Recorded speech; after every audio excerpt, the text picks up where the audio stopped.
El rigor periodístico son aquellas prácticas éticas, técnicas y hasta estéticas para dotar a los trabajos periodísticos de veracidad, certidumbre y precisión en la tarea de informar y orientar a la llamada opinión pública. En una palabra, los hechos, el dato duro y el contraste de las versiones que se dan de un mismo acontecimiento. En un claro desacato a este rigor, el periódico Reforma publicó el 23 de agosto las 8 columnas de su primera plana con el título "Van por Anaya", donde hablan de la investigación que abrió la Fiscalía General de la República contra Ricardo Anaya por una denuncia del director de Pemex, Emilio Lozoya, que afirma que Anaya recibió millones de pesos por aprobar la reforma energética. Incluso citan el video donde Anaya dice que el presidente de la República lo quiere fregar a la mala para que no sea candidato en 2024. Pero de manera poco ética, Reforma ni siquiera menciona que existe un mensaje del presidente en el que se deslinda del señalamiento y que dice que no tiene nada que ver con la persecución que supone Ricardo Anaya, que no es su fuerte la venganza, y lo invitó a presentarse ante la Fiscalía para demostrar su inocencia. Esa declaración es ético citarla, porque se refería al tema de su portada y era otra parte aludida, pero Reforma no publicó nada al respecto. Cero equilibrio periodístico. No solo eso, publica una fotografía del debate presidencial en la que aparece López Obrador y Anaya con el sugerente pie de foto: la rivalidad entre AMLO y Anaya aumentó en la campaña presidencial de 2018, para dar la impresión de que existe una vieja rivalidad entre ambos, lo cual francamente da risa. Pero lo que no es gracioso es que el periódico forma parte de una campaña fabricada para hacer creer que sí existe una persecución política del gobierno de México contra Anaya, lo cual es absolutamente falso, como aclaró la misma Fiscalía. Juzgue usted por sí mismo. Ahora vamos a pasar a las notas. Traemos dos. Como dice el presidente, es un resumen, si no, no acabamos. La primera dice: campaña con información falsa sobre el Fonden para desprestigiar al gobierno de México. A raíz de las afectaciones provocadas por el huracán Grace, muchos medios de comunicación, comunicadores y políticos en las redes sociales lanzaron una campaña para señalar que el gobierno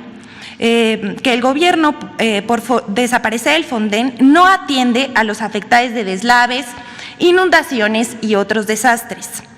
Aquí vemos a personajes como el empresario Claudio X González, el expresidente Felipe Calderón, Denise Dresser, el senador Julián Rementería, Víctor Trujillo, periodistas como Pascal Beltrán del Río, Pedro Ferriz y Max Kaiser, que han utilizado diarios y redes sociales para acusar al gobierno con el pretexto de la desaparición del Fonden.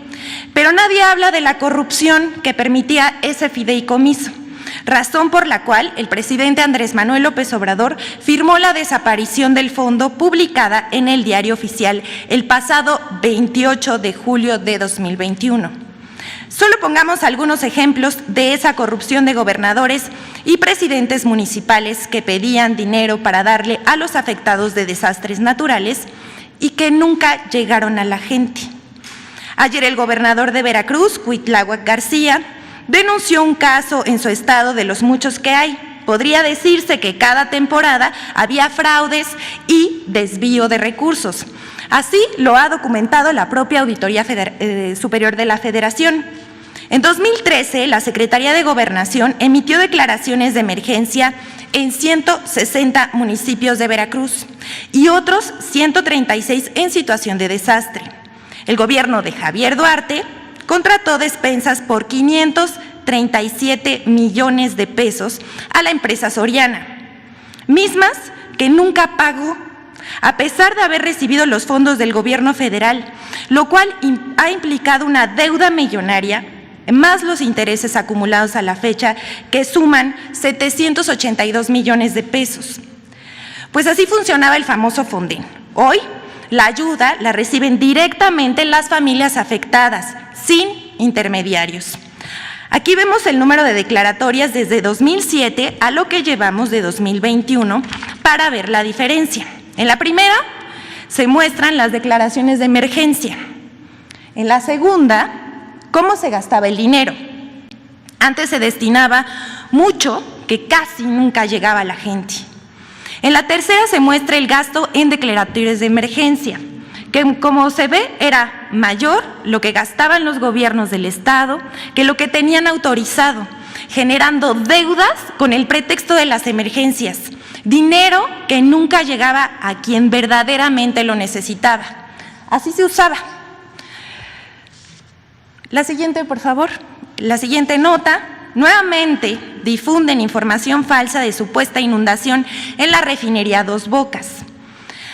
A través de redes sociales, desde el 22 de agosto, comenzaron a difundirse supuestas imágenes de la refinería Dos Bocas, asegurando que se había inundado. El tema se posicionó siendo tendencia tanto en redes sociales, mensajería instantánea y búsquedas a través de Google. Cabe mencionar que no es la primera vez que reviven estas fotos a través de redes sociales y hacen pasar la información como cierta. La información difundida es falsa. La secretaria de Energía, Rocío Nale, desmintió que la refinería estuviera en mal estado o inundada. Las fotos corresponden a daños ocasionados por la tormenta tropical Beta en septiembre del año pasado. Y bueno, aquí están las fotos y los usuarios que las retomaron, y hasta aquí nuestra sección del quién es quién. Muchas gracias.